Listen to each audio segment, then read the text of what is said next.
اعوذ باللہ من الشیطان اللعین الرجیم بسم اللہ الرحمن الرحیم الحمد للہ رب العالمین والصلاة والسلام علی النبی الکریم وعلی آلہ الطیبین الطاہرین المعصومین المنتجبین ولعنۃ اللہ علی اعدائہم من الآن الی قیام یوم الدین آمین یا رب العالمین۔ اما بعد، بسم اللہ الرحمن الرحیم ان اللہ وملائکتہ یصلون علی النبی یا ایھا الذین آمنوا صلوا علیہ وسلموا تسلیما الذین یؤذون اللہ ورسولہ لعنہم اللہ فی الدنیا والآخرہ وأعد لهم عذابا مہینا۔ صدق اللہ العلی العظیم۔ بسم اللہ الرحمن الرحیم۔ قل هو اللہ احد اللہ الصمد لم یلد ولم یولد ولم یکن له کفوا احد۔ ذلک اللہ ربی رب صلی علی محمد و آل محمد وعجل فرج آل محمد۔ ناظرین گرامی قدر، سامعین محترم، دین کی جڑ اور شاخیں، اصول و فروع کے ضمن میں گفتگو جاری و ساری ہے۔ توحید کے بعد عدل پروردگار، عدل و عدالت کے ضمن میں، اصول کے ضمن میں بات چل رہی تھی، اور یہ عدالت کے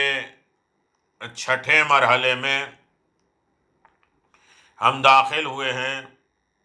اور عدالت کیا ہے؟ خدا کی ذات میں عدالت ہونی چاہیے یا نہیں؟ خدا عادل ہے تو نظام قانون پر عدل کرے گا، مستحق کو زیادہ بھی دے سکتا ہے اور کسی کا حق چھینے گا نہیں، جبکہ وہ خالق اور مالک، قانون بنانے والا پروردگار ہے۔ خود اس نے اپنے اوپر یہ ذمہ داری لی ہے، یہ فرض کیا ہے، کسی اور نے اس کے اوپر یہ لاگو اور لازم نہیں قرار دیا ہے۔ عدل کیسے کیا جائے؟ سب سے بڑا مسئلہ یہ ہے کہ رعیت کے بارے میں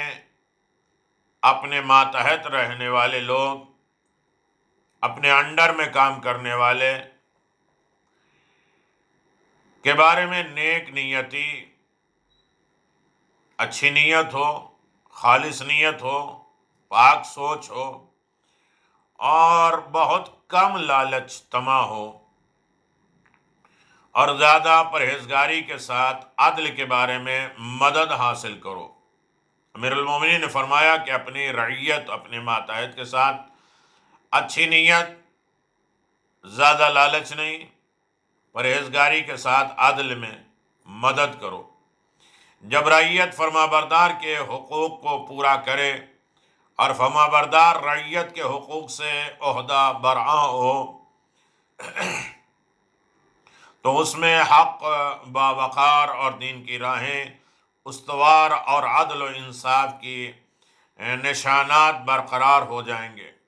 پیغمبر اسلام صلی اللہ علیہ وسلم کی سنتیں اپنے راستے پہ چل نکلیں گی، زمانہ سدھر جائے گا، بقائے سلطنت کی توقعات پیدا ہو جائیں گی، دشمن کے حرص، لالچ، طمع، یاس، نا امیدی میں بدل جائے گی۔ اور جب رعیت حاکم پر مسلط ہو جائے تو حاکم کو رعیت کے اوپر ہونا اور کیا کس قانون کے تحت رہنا، لیکن جب رعیت حاکم پہ مسلط ہو جائے، قبضہ کر لے، حکومت کرنے لگے اور حاکم رعیت پر ظلم ڈھانے لگے، تو اس موقع پر دیکھیے رعیت جسے چنے، جسے بنائے اور جس کو چاہے جب چاہے اتارے، یہ حکومت ہے، رعیت کا قبضہ ہے عہدیدار اور حاکموں کے اوپر، اور حاکموں بھی اسی اعتبار سے وہ کبھی طمع اور لالچ دیتے ہیں، کبھی ظلم ستم کرتے ہیں، کبھی ڈرا کے دھمکا کے اپنی حکومت کو باقی رکھنے کی کوشش کرتے ہیں۔ تو تو اس موقع پر ہر بات میں اختلاف ہوگا اور ظلم کے نشانات ابھر کر آئیں گے۔ نہج البلاغہ 216 نمبر۔ عدل نہ کرنے والے حکمرانوں کی سزا کیا ہے؟ اللہ عادل ہے، عدل کو پسند کرتا ہے، لیکن جو انسان اپنے گھر میں حاکم ہے، اپنی ذات کے اوپر حاکم ہے، اپنے معاشرے اور سوسائٹی، اپنے محلے، اپنے ملک کے اوپر حاکم ہے، تو ان حکمرانوں کے عدل نہ کرنے کی سزا بھی رکھی گئی۔ رسول خدا صلی اللہ علیہ وآلہ وسلم نے ارشاد فرمایا، سب سے پہلے جو شخص جہنم میں جائے گا وہ ایسا حکمران ہوگا جو غلبے کے باوجود، اختیار کے باوجود، قبضے کے باوجود عدل و انصاف نہیں کرتا۔ وہ مالدار ہوگا جو مال کا حق ادا نہیں کرتا۔ وہ فقیر ہوگا جو فخر کرتا ہے۔ یعنی اللہ کی بارگاہ میں حاکم اگر جو ہے سزا پائیں گے تو ایک تو یہ ہے کہ وہ عدل و انصاف نہیں کرتے ہوں گے، اور مالدار اگر لوگ ہیں تو وہ جہنم میں سب سے پہلے جائیں گے۔ جو مالدار اور دولت ہیں تو مال کا حق ادا نہیں کرتے، نہ خمس دیتے ہیں، نہ زکوٰۃ دیتے ہیں، نہ غریبوں کا حق دیتے ہیں، یا جس کے اوپر ان کا نان و نفقہ واجب ہے اسے وہ ادا نہیں کرتے ہیں تو جہنم میں جائیں گے۔ وہ فقیر جو فقر و مباحات کرتا ہے، مانگنے کے بعد بھی اکڑتا ہے، غرور کرتا ہے، گھمنڈ کرتا ہے، یہ سب جہنمی ہیں۔ جہنم میں سب سے پہلے داخل ہونے والا وہ حاکم ہوگا جو عدل و انصاف سے کام نہیں کرتا ہوگا۔ ابو ہریرہ نے اور حضرت عبداللہ ابن عباس سے روایت ہے کہ رسول خدا صلی اللہ علیہ وسلم نے اپنی وفات سے پہلے ہمیں خطبہ دیا، اور یہی آپ کا مدینے میں آخری خطبہ تھا، جس کے بعد آپ حق تعالی سے جا ملے۔ حضرت علی بن ابی طالب علیہ السلام کھڑے ہو کے عرض کیا، یا رسول اللہ، میرے ماں باپ آپ پر قربان ہو جائیں۔ ظلم سرکش حکمران جو اپنی رعیت کی نہ تو اصلاح کرتا ہے، نہ ان میں امر الہی کا اجر کرتا ہے، تو اس کی سزا کیا ہے؟ تو حضرت صلی اللہ علیہ وسلم نے فرمایا، جن 4 لوگوں کو قیامت کے دن سخت سزا دی جائے گی، ان میں سے چوتھا وہی ہوگا، جبکہ پہلا ابلیس، دوسرا فرعون، تیسرا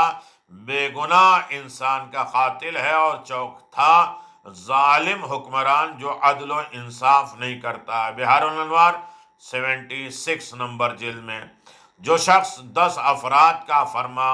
روا بنتا ہے، 10 افراد اس کے ماتحت زندگی گزارتے ہیں، وہ حاکم ہوتا ہے 10 لوگوں کا، ان میں عدل و انصاف سے کام نہیں لیتا، وہ بروز قیامت ایسی حالت میں آئے گا کہ اس کے ہاتھ، پاؤں، سر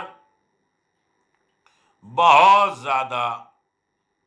کڑھائی کے سوراخ میں ڈال دیا جائے گا۔ رسول خدا صلی اللہ علیہ وسلم فرماتے ہیں، یعنی اس کا سر جو ہے وہ خاص طریقے سے جلنے والی آگ میں ڈال دیا جائے گا، کڑاہ میں ڈال دیا جائے گا جس میں تیل کھول رہے ہوں گے، یا اور طریقے کے سزائیں ہوں گی، اس میں اسے جانا پڑے گا، اس لیے کہ وہ حاکم ہونے کے بعد بھی عدل انصاف نہیں کرتا تھا۔ اب عدالت ماننے کے اثرات کیا ہیں، نتیجے کیا ہیں، کیوں عدالت مانی جائے اور عدالت کیا جائے، نتیجہ اور رزلٹ کیا ہے، اس کا ثمرہ کیا ہے، اس کے بینیفٹ اور فائدے کیا ہیں۔ توحید پروردگار کی طرح عدالت الہی کا عقیدہ بھی اسلام کا ایجاد کردہ اور اس کی طرف سے ذہنوں پر مسلط کردہ عقیدہ نہیں ہے کہ کسی نے زبردستی تھوپ دیا ہے، بلکہ یہ ایک کائناتی حقیقت کا اعتراف ہے، ایکسپٹ ہے، جس پر دنیا کے تمام دانشوروں کا اتفاق ہے۔ ہر دانشور جانتا ہے کہ عدل و انصاف ہونا چاہیے، اور اسلام کا محور اور مرکز بھی عدل اور انصاف ہے۔ توحید کے بعد عدالت الہی کا عقیدہ انسان میں، اسلام میں سب سے جامعیت رکھتا ہے، اور سب اس بات کا اقرار کرتے ہیں کہ کائنات کا نظام سسٹم اور اس قدر مرتب منظم ہے، اگر کوئی شے اپنی جگہ سے 1 انچ آگے پیچھے کر دے جائے تو سارا نظام درہم برہم ہو جائے گا۔ یہ عدل الہی ہے کہ ناک کو یہیں رکھا، آنکھ کو یہیں رکھا، کان کو یہیں رکھا، بال یہاں اگائے، بال یہاں اگائے، سر اوپر رکھا، ہاتھ اٹھتے ہیں۔ یہ سارا سسٹم، سارا نظام پروردگار کا اگر تھوڑا سا بھی آگے پیچھے، دیکھیں تھوڑا سا آپریشن ہوتا ہے اور دوسری چیز اس کی جگہ پہ لگائی جاتی ہے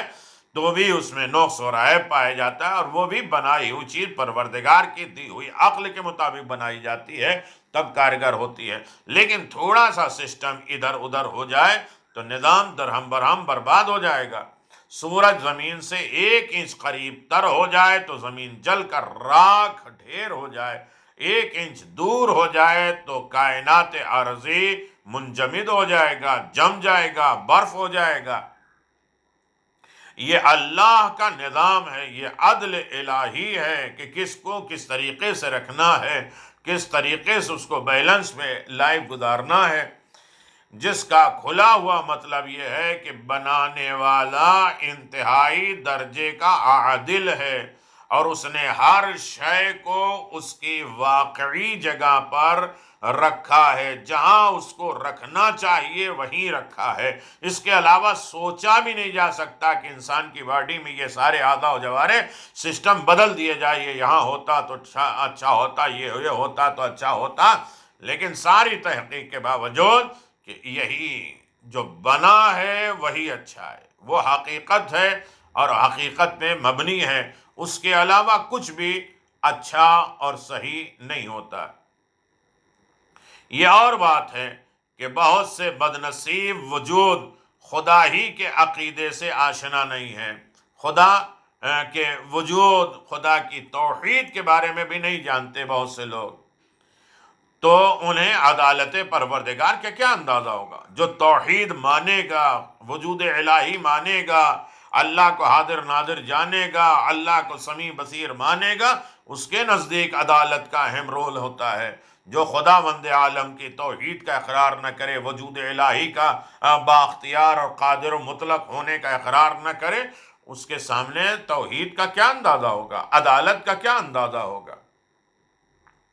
ورنہ وجود خدا توحید الہی کے مفہوم سے آشنا ہونے کے بعد، اللہ ہے توحید الہی کا مفہوم بھی اگر سمجھ میں آ گیا، اس کے بعد عدالت کا اقرار ایک فطری اور لازمی کام ہے۔ جس نے اللہ کے وجود کا اقرار کر لیا ہو اور جس نے اللہ کی توحید الہی کا مفہوم سمجھ لیا ہو، اس کے بعد اس کو عدالت ایک نیچر، ایک فطرت میں لازم کام ہو جائے گا، جس میں کسی طرح کا تکلف نہیں ہوتا، یعنی کوئی طریقے کے سوچ وچار نہیں ہوتی۔ جو اللہ کے وجود کو مانے، توحید الہی کا اقرار کر لے، اس کے سامنے توحید عدالت بالکل صاف ستھری ہے، اور یہ لازم امر ہے، اس کے سامنے ذرہ برابر تأمل، تکلف، سوچ وچار کا مسئلہ نہیں آتا ہے۔ وہ بے جھجک خدا کو عادل مانے گا جو توحید الہی کا اقرار کر چکا ہو، جو مفہوم توحید کو سمجھ گیا ہو، اس کے سامنے کوئی مسئلہ عدالت کو پیش کرنا نہیں ہوگا، بلکہ وہ ہر طریقے سے اللہ کو عادل ہی عادل مانے گا۔ عالم اسلام کا بھی عدالت الہی کے مسئلے میں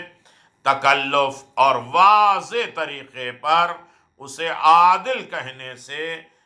گریز چند فلسفانہ شبہات یا سیاسی مسائل پر مبنی ہے، ورنہ انہیں بھی اس حقیقت سے انکار نہیں ہے کہ بنانے والے نے کائنات کے ہر ذرے کو اس کی جگہ پہ رکھا ہے، اور اس سے زیادہ اس کی جگہ سے کوئی دوسرا آشنا بھی نہیں ہے، سمجھ نہیں سکتا، آشنا ہو بھی نہیں سکتا۔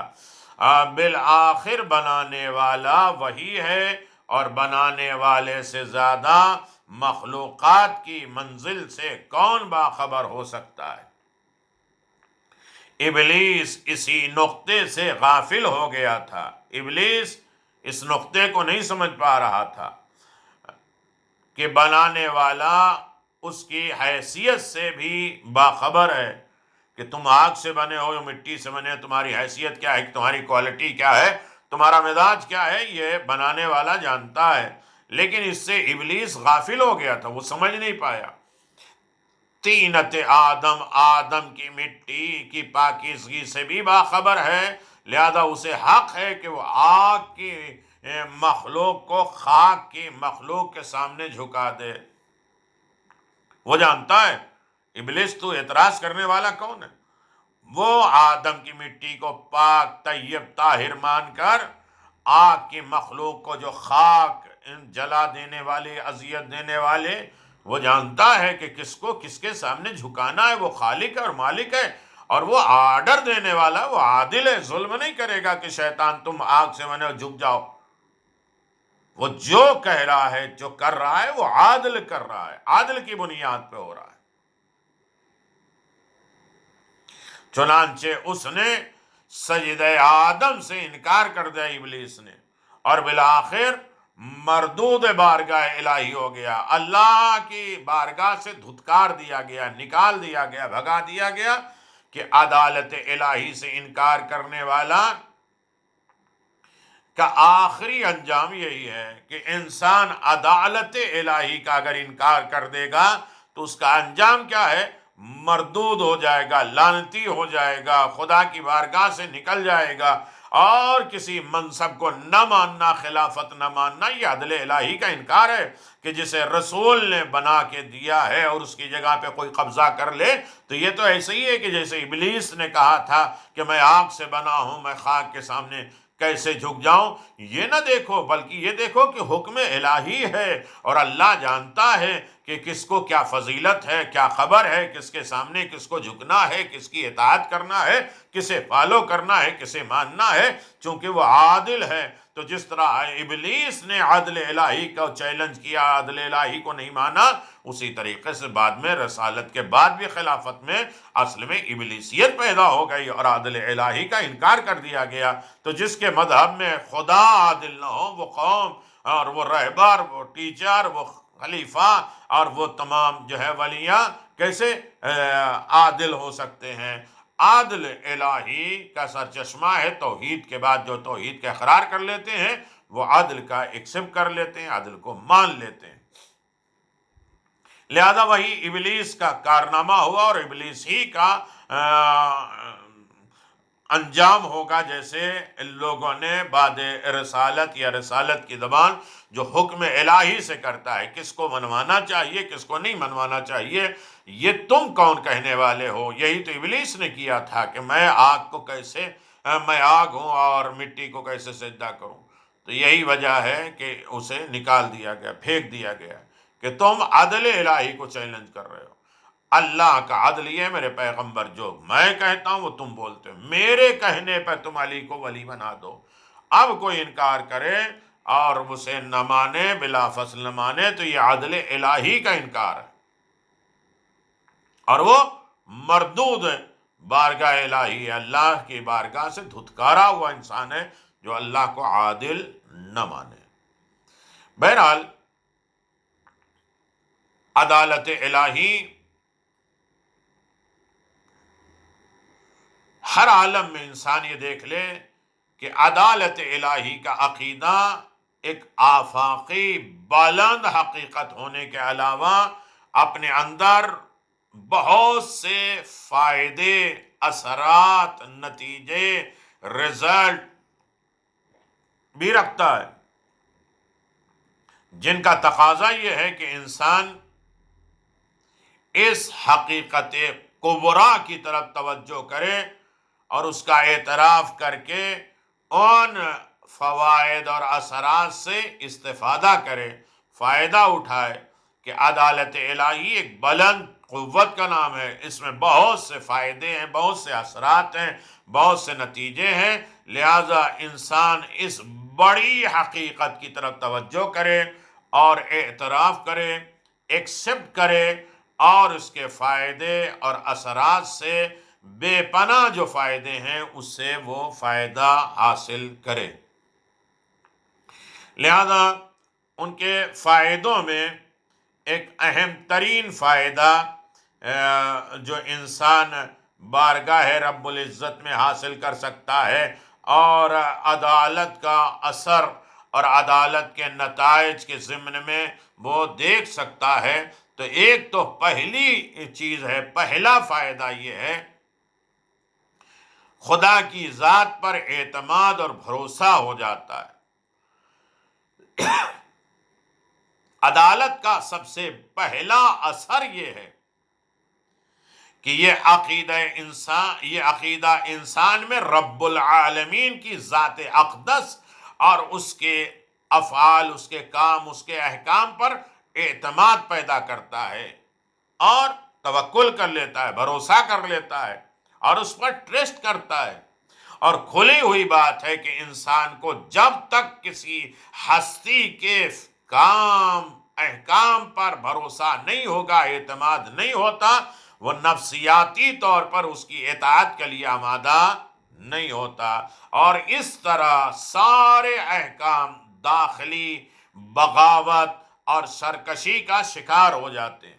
آپ نے توجہ کیا کہ سب سے پہلے عدالت کا فائدہ یہ ہے کہ خدا کی ذات پر اعتماد اور بھروسہ ہو جاتا ہے، اور جس کی ذات پر انسان اعتماد اور بھروسہ کر لے، اس کے کام، اس کے احکام پر بھی انسان اعتماد کر لیتا ہے۔ جس پر بھروسہ کر لیا، اس کی ہر بات چون چرا سے اس پر اعتماد کرتا ہے اور اس میں کوئی کوئی شک اور شبہ نہیں رکھتا۔ اور پھر انسان جب اس کے احکام، اس کے افعال پر اعتماد کر لے تو اس کی اطاعت کے لیے آمادہ ہوتا ہے، اور جب اطاعت کی طرف آمادہ ہوتا ہے تو سارے احکام داخلی بغاوت اور سرکشی کا شکار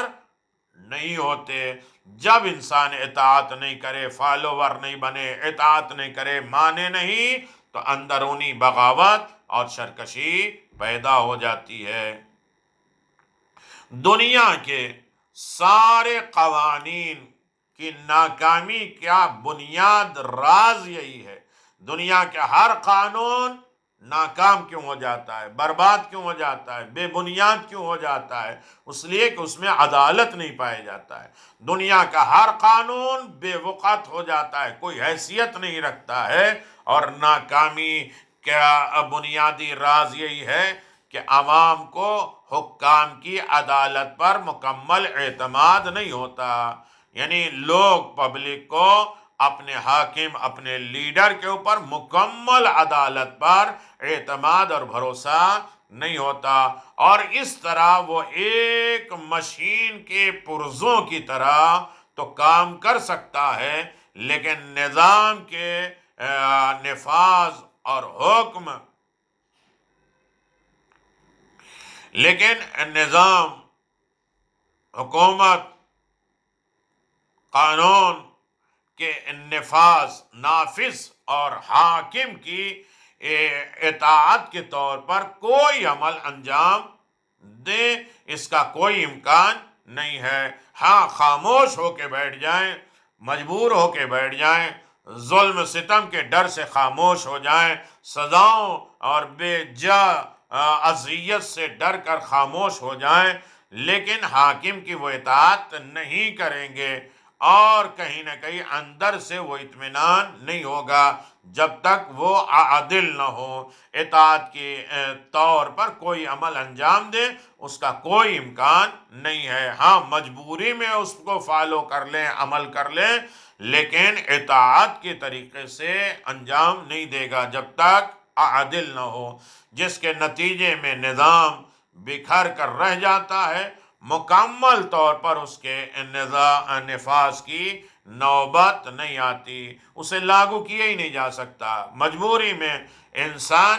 رہ جاتا ہے اور نظام اور قانون بکھر جاتا ہے، اس لیے کہ حاکم عادل نہیں ہے۔ عادل ہوگا تو اس کے اوپر اعتماد ہوگا، اس کے افعال، اس کے احکام پر عمل کیا جائے گا، اطاعت کیا جائے گا، اور اطاعت کیا جائے گا تو ہر طریقے کی بغاوت اور سرکشی سے محفوظ رہے گا۔ اور یہی وجہ ہے کہ جب سلمان فارسی حکومت کرنے کے لیے گئے تو چوریاں کر رہے ہیں لوگ، اس کے بعد انہوں نے کتوں کا آواز دیا کہ آج سے حکومت چل جائے اور تم اپنی ڈیوٹی پہ آ جاؤ، تو دوسرے دن دیکھو چیر پھاڑ دیا کہ جب صحیح طریقے سے حاکم عادل ہوگا اور وہ اپنے کام اپنے قانون کو لاگو کرے گا اور اس کی اطاعت ہوگی، اس پر بھروسہ ہوگا، تو سرکشی اور بغاوت ختم ہو جائے گی۔ یہی وجہ ہے کہ آپ اندازہ لگائیں ان قوانین کی ایک کمزوری یہ بھی ہوتی ہے، جو حاکم ہوتا ہے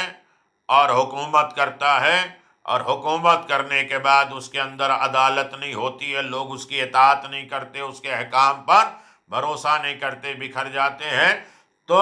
ان قانون، ان لا کی ایک کمزوری یہ بھی ہوتی ہے کہ ان کے پاس دعوی عدالت بھی صرف ایک دعویٰ ہوتا ہے کہ ہم انصاف کریں گے، ہم عدالت کریں گے، لیکن کسی طریقے سے جو انسان اپنی لائف میں عدالت نہیں کر سکتا، اپنی زندگی میں عدل و انصاف نہیں کر سکتا، اور صحیح معنوں میں معاشرہ اور کلچر میں عدالت نہیں کر سکتا، لوگ دو دو شادی کرتے ہیں، ہم عدالت کریں گے، صرف دعویٰ ہے عدالت کا، دعوی عدالت عدالت نہیں ہے، بلکہ یہ قانون کی کمزوری ہے کہ دعوی عدالت بھی صرف ایک دعویٰ ہوتا ہے، صرف ایک دعویٰ ہوتا ہے، اور اس کی کوئی بنیادی دلیل نہیں ہوتی ہے جو ہر باشعور انسان کے دل کی گہرائیوں میں عدالت کا اعتقاد پیدا کر سکے، عدالت کا اعتقاد پیدا کر سکے، انسان کے دل کی گہرائیوں میں عدالت کا اعتقاد پیدا کر سکے۔ یہ ناممکن ہے، یہ قانون میں نہیں ہے۔ اسلام نے انہیں دونوں نکات، دونوں نقطے کے لحاظ رکھتے ہوئے اپنے اصول مذہب میں عدالت کو جگہ دی ہے کہ تم اس کی اطاعت نہیں کر پاؤ گے اگر عادل نہیں ہے۔ دوسرا یہ ہے کہ لوگ دعوی عدالت تو کرتے ہیں لیکن عدالت نہیں ہے، اور ہر باشعور انسان کے دل کی گہرائیوں میں عدالت کا اعتقاد پیدا کر سکے، یہ ناممکن ہے سوائے اسلام کے، توحید الہی کے۔ اسلام نے انہیں دونوں نقطوں کا لحاظ رکھتے ہوئے اپنے اصول،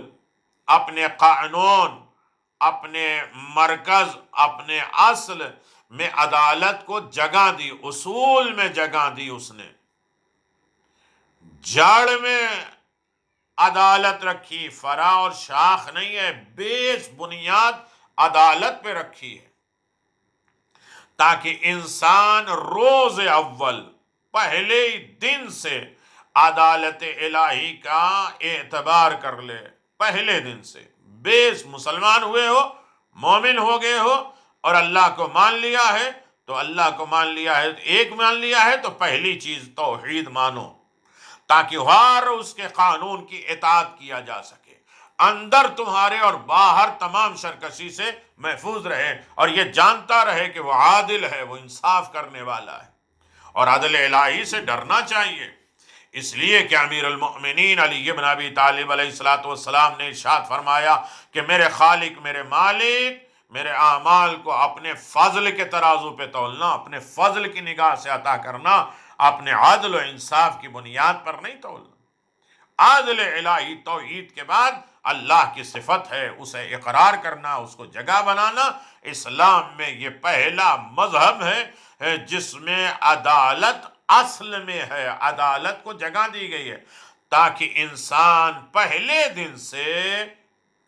عدالت الہی کا اعتبار کر لے، عدالت الہی پہ بھروسہ کر لے، اور اس کے بعد احکام کے خلاف اندر بغاوت کا شکار نہ ہو، نفس کچھ اور چاہے، دماغ اور کچھ چاہے، فکر کچھ اور ہو، خیالات کچھ اور ہو، عمل اور ہو، یہ نہیں ہونا چاہیے۔ جب تم عدالت کو مان لے رہے ہو تو تمہارے اندر کی تمام ضمیر، فکر، خیالات، نفس، خواہشات سب اس پر اعتماد کریں گی، بھروسہ کریں گی، اور جو خدا کی ذات پہ بھروسہ کر لیں گے تو اندر کی کوئی بغاوت کی شکایت اور شکار نہیں ہوگا۔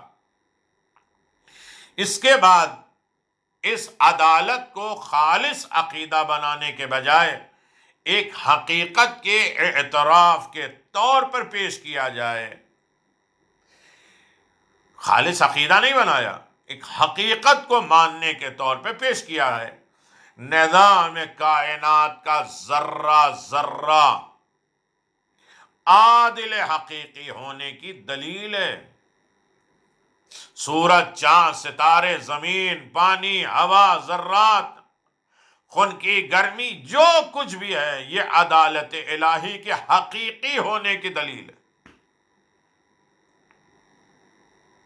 ذرہ ذرہ خالق کے عادل حقیقی ہونے کی دلیل ہے. اگر اسی بات پہ سوچا جائے، غور کر دیا جائے تو زندگی ختم ہو جائے گی کہ ہر ذرے میں عدالت الہی ظاہر ہوتی ہے کہ اللہ عادل حقیقی ہے. اللہ اکبر. اور اسلام اسی عدالت کا شعور پیدا کر کے اسی کائنات حقیقت کا اعتراف کرانا چاہتا ہے. یہ شعور پیدا ہو جائے، یہ بیداری پیدا ہو جائے عدالت الہی کا. اسلام چاہتا ہے کہ انسان کے اندر وہ جاگ جائے، ہوشیار ہو جائے، خبردار ہو جائے، متوجہ ہو جائے کہ اسی کائنات حقیقی کا اعتراف عدالت کی بنیاد پر ہے. جبکہ یہ قانون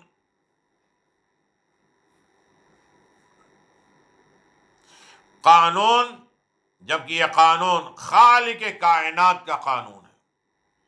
تو نظم کائنات کا مشاہدہ کرنے والا کوئی بھی باشعور انسان اس کے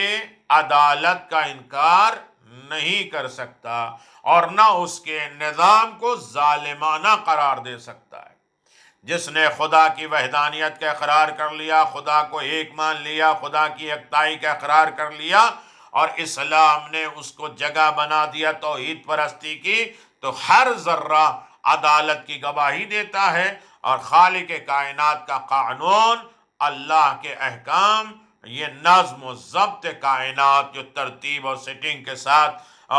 جاری و ساری ہے، اس کو دیکھنے کے بعد انسان کا شعور، انسان کی عقل بیدار ہو جاتی ہے اور کسی عالم میں کسی طریقے سے عدالت الہی کا انکار نہیں کر سکتا. انسان کسی نہ کسی سے عدل الہی تو ماننا ہی پڑے گا. اللہ عادل ہے، ہر نظام میں اس نے عدل کیا ہے اور اس کے نظام میں، اس کے قانون میں، اس کے جزا اور سزا میں کوئی کسی طریقے سے ظلم نہیں پایا جاتا. یہ ہے عدالت الہی کو جاننے کے اثرات، نتیجے کہ خدا کو ظالم نہیں مانے گا اور اس کی اطاعت کو عدل مانے گا، اور جو بھی نظام قانون ہے سب عدل کی بنیاد پر ہے، اقرار کر لے گا. جب انسان اللہ کو عادل مان لے تو اس کی اطاعت کرے گا، اپنے اندر سے شر، فتنے، مشکلات، پریشانیاں سب کچھ دور ہو جائیں گے اور خدا کی ذات پر انسان اعتماد اور بھروسہ کر لے گا.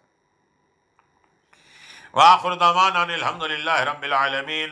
وصلی اللہ علی نبی الکریم وعلی آلہ الطیبین الطاہرین المعصومین المنتجبین ولعنت اللہ علی اعدائہم من الآن الى قیام یوم الدین. آمین یا رب العالمین. اللہم صل علی محمد وآل محمد وعجل فرج آل محمد.